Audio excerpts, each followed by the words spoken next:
Dostlar selamünaleyküm. Suriye'de ilginç şeyler oluyor. Savaş bitti derken neredeyse tekrar başlıyordu. Bir anda büyük bir gerginlik yaşandı. Hatta Esad'ın devrilmesinden sonraki en büyük gerginliğe şahit olduk dün.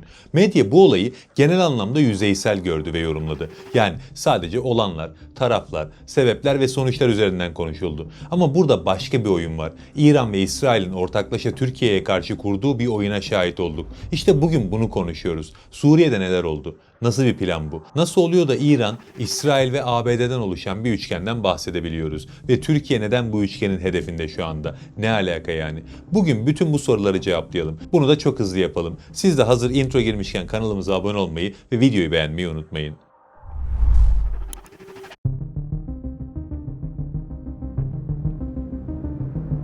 Aralık'ta Suriye'de dengeler bir anda tersine döndü. Türkiye destekli muhalifler hiç kimsenin öngöremeyeceği bir hızda Esad'ın yönettiği bölgeleri ele geçirdi ve 8 Aralık'ta Beşar Esad Suriye'den kaçıp Rusya'ya sığınmak zorunda kaldı. O zamanlarda elbette kimse böyle bir şey beklemiyordu, o yüzden herkeste bir şok etkisi yaptı bu durum. Düşünün, neredeyse 15 yıldır süren bir iç savaş. Dünyanın en büyük güçleri burada söz sahibi. Her grubun arkasında bir dev var ve bu ortamda 1-2 hafta içerisinde en sessiz, en pasif görünen grup dengeleri alt üst ediyor. Buna biz şaşırmadık çünkü Türkiye'deki kurmay zekanın hangi boyutlarda olduğunu biz biliyorduk. Ama dünya gerçekten şaşırdı. Tabi dönüşüm bu kadar hızlı olunca yeni Suriye'nin inşası da bu kadar hızlı olacak diye düşünüldü. Ama o işler o kadar basit değil elbette. Orada kurulu bir düzen var artık. Yıllardır oturmuş alışkanlıklar, güçlü gruplar, farklı etnik ve dini kimlikler. Bir de şunu göz önünde bulundurmak lazım. Farklılıklar kültürel zenginliklerdir normalde. Bir ülkede ne kadar fazla kültür barınıyorsa o ülke bu anlamda o kadar zengin kabul edilir. Ama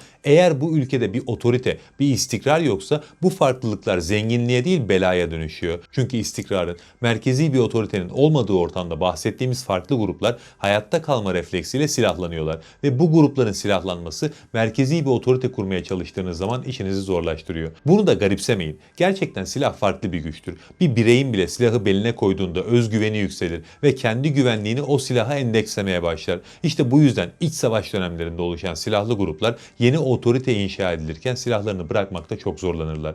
Birçok yerde de bu yüzden gerginlikler yaşanır.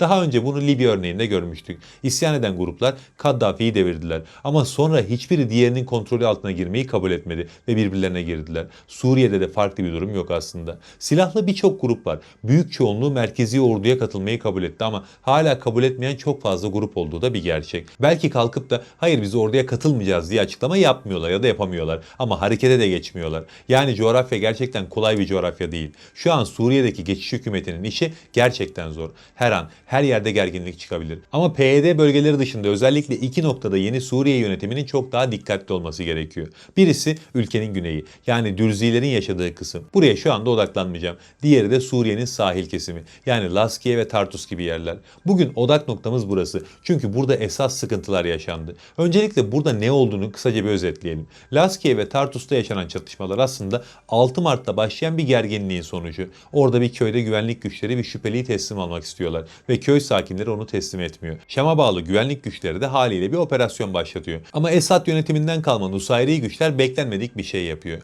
Bunlar daha önceden planlamış bu gerginliği. Sadece bir oyunun sahnelenmesi kalmış. Merkeze bağlı güvenlik güçler operasyonu başlatınca da hiç beklemedikleri şekilde bu Esad artıkları saldırıya geçiyor. Sadece oradaki güvenlik görevlilerine saldırmıyorlar. Bölgedeki bazı askeri noktalara da aynı anda eylemler yapıyorlar ve buraları ele geçiriyorlar. Bu bölgedeki otoyollarda özellikle M1'de devriye atan ve kontrol noktalarında bekleyen güvenlik güçlerine de ani baskınlar düzenleniyor. Hem de eş zamanlı. Yani Esad artıkları beklenmeyen, bilinmeyen ama hazırlıklı bir eylem gerçekleştirdi. Suriye yeni inşa edilen bir devlet. Bundan öncesini hiç saymayın. Esad giderken cephaneliklerinin yerlerini bile İsrail'e bildirdi ve İsrail hepsini vurdu. Yani bu adamlar şu an sıfırdan bir devlet inşa ediyorlar. O yüzden Türkiye gibi güçlü bir istihbarat örgütleri yok. Bu tarz hazırlıkları önceden haber alamayabiliyorlar. Bu bölge Nusayrilerin yoğun yaşadığı bir bölge ayrıca. Yani Esad'ın artıkları bu bölgede çok rahat hareket edebiliyor. Aslında edebiliyordu diyelim. Çünkü bundan sonrası çok farklı olacak. Bunu da Laskiye ve Tarsus'ta düzenlenen operasyonların sertliğiyle anladık.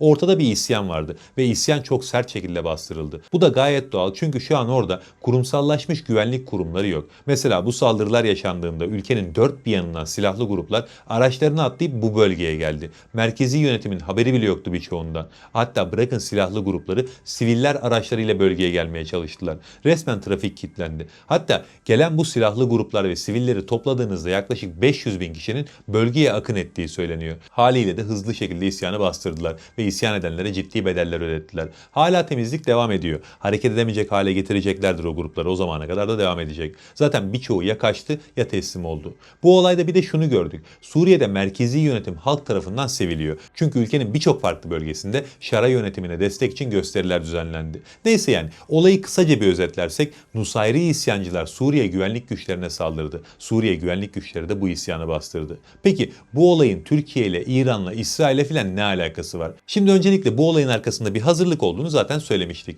Bu hazırlık orada darmadağın olmuş Nusayri grupların tek başına yaptığı bir hazırlık değil elbette. Bunun arkasında İran. Hatta İran'la İsrail'in ortak çalışması var. Şu an İran'la İsrail ortak bir amaç için Suriye'de istihbarat örgütlerinin işbirliğiyle harekete geçmiş durumda. İsrail güneydeki Dürziler üzerinden yeni Suriye yönetimini yıpratmaya çalışıyor. İran ise ülkenin batısındaki Esad kalıntılarını canlandırmaya çalışıyor. Birlikte plan yapıyorlar, birlikte hareket ediyorlar. Peki gerçekten bu grupları kullanarak yeni Suriye yönetimini devirebileceklerini düşünüyorlar mıydı? Elbette hayır. Çünkü Esad'ın en büyük gücü bir haftada çöktü. İran bu gücün artıklarıyla Suriye'yi yeniden ele geçirmeyi düşünmüyor elbette. Ya da İsrail ülkede azınlık denebilecek dürzileri kullanarak başarıya ulaşabileceğini hayal etmiyor elbette. Peki o zaman bunların derdi ne? Bunların tek bir derdi var şu an. PYD'yi kurtarmak ya da ona zaman kazandırmak. Tabi bunu söyleyince bu sefer işe ABD de dahil oluyor. Yani İran, ABD, İsrail üçgeni şu an Suriye'de Türkiye'nin kırmızı çizgisiyle oynamaya çalışıyor. Hem de PYD'nin silah bırakmasını beklerken.